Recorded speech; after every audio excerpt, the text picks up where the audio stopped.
So, how goes it with your practice today, and what is on your mind? On my mind, uh, our neighbors here in Pittsburgh have chickens, which a few people do around here. You get a bunch of chicks, and they grow into chickens. Some of them grow into roosters, and there's a city ordinance, so you're not allowed to have roosters. But here's the thing. I've never really heard a cock crow before, and so for the last month or so, as these baby roosters have been finding their voice, because there are two of them over there, it's been really wonderful. It's a beautiful sound. And I think unfortunately they are going to have to ship their roosters off to the rooster farm because someone else somewhere has complained. But it highlights our soundscape. Like, this rooster song is not at all unpleasant. It's just very different.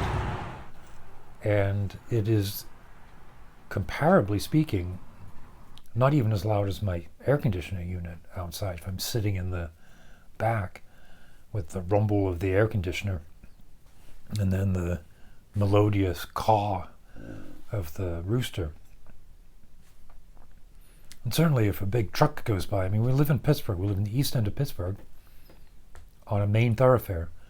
The decibels of the traffic is far in excess of what a single rooster can do. Although the rooster call does carry through it, but it's a really, it's a beautiful sound. And I've become quite fond of it as I sit out there for a few minutes in the morning with my coffee. We tell stories about the sounds that we hear, right? The sound hits us as waves. It moves into our ears, and then the cochlea does things, transmits that material vibration of the air into nervous activity that gets fed into the brain. The brain recognizes it as sound, and then our vast networks of memory and recollection are applied to that sound. If it's a sound that we've heard before, we can say, I know what that is. With some certainty, it is a cock-a-doodle-doo of a crow.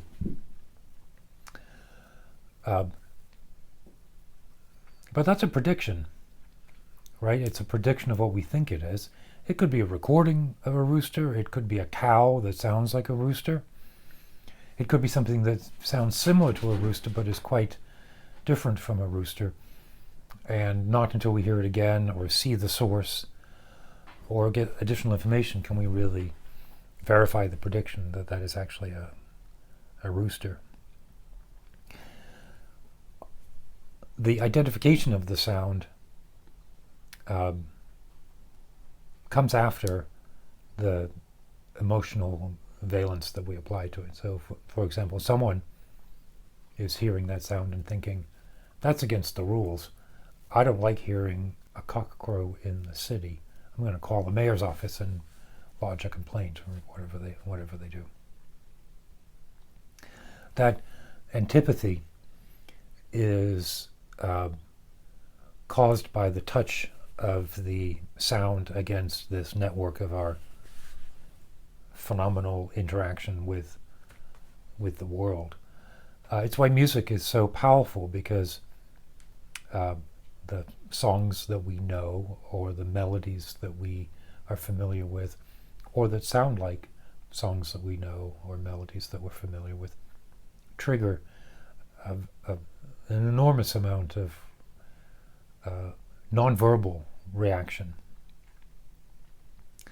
emotional reaction, that comes on top of this initial feeling of positive, negative, or neutral, interpreting it and saying, this is ugly, or this is raucous, or this is out of place. Those all come on top of, I don't like this sound, or I do like this sound, or um, I don't even register the sound because I've grown up with roosters cock-a-doodle-doing all my life. I wish there were roosters everywhere in Pittsburgh. I wish that as we walked down the street in the morning, we were hearing cock crows at every single corner, up every single street, and that we were hearing that instead of sirens or gunfire or people arguing. I think that not having grown up near roosters, to me it accesses an idealized version of what it is to live in a rural area in the country, or a romanticized idea of what it was like to live in Pittsburgh 150 years ago, where I bet there were roosters crowing all over the place because everyone had chickens. Sort of imagining it as a sound that humans have heard for millennia. I mean, when did we domesticate chickens? They were dinosaurs, right? They were dinosaurs first, and then we domesticated them and they became chickens. So back when people domesticated dinosaurs and we got elephants and chickens and alligators, it's been a long time. And that sound sort of resonates with it.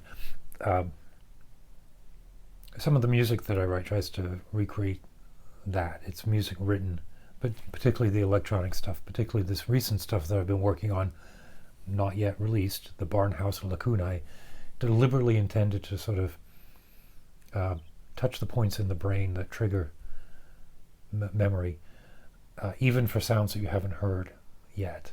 Right? The medium of the sound is not the ear and the air, it is the imagination, the sort of etheric ooze of poetry around us.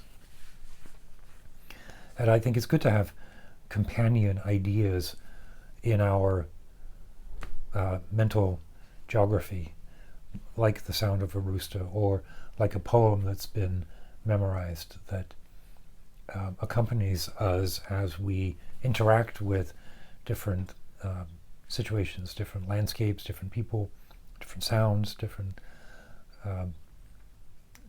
posters or billboards.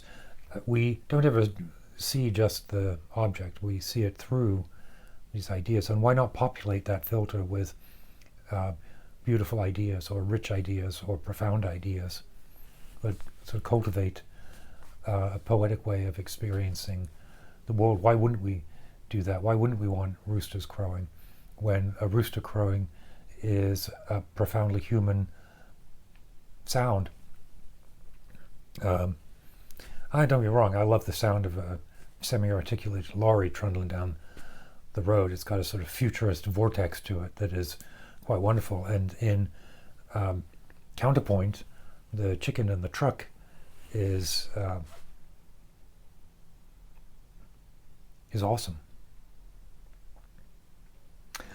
So,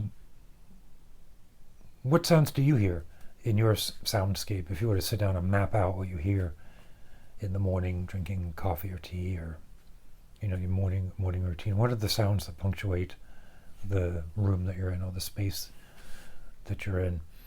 Are there sounds that are so common or so frequent that they barely register? Are there sounds that you are assuming that you know what they are? It always astonishes me how much sound the electric wires make, sort of the hum of the transformers or whatever they are, when it is late at night or very early in the morning. That's a sound that is audible, and it's always there. It's just often overridden by other sounds, and so we don't think of it. There's a million sounds like that are always here, always touching our senses, but usually sublimated under the larger sounds that we do recognize, a siren going by or a dog barking. So, let me know what you think. Drop a comment, drop an email, and above all, keep your wits about you for the next few days. And I will see you soon.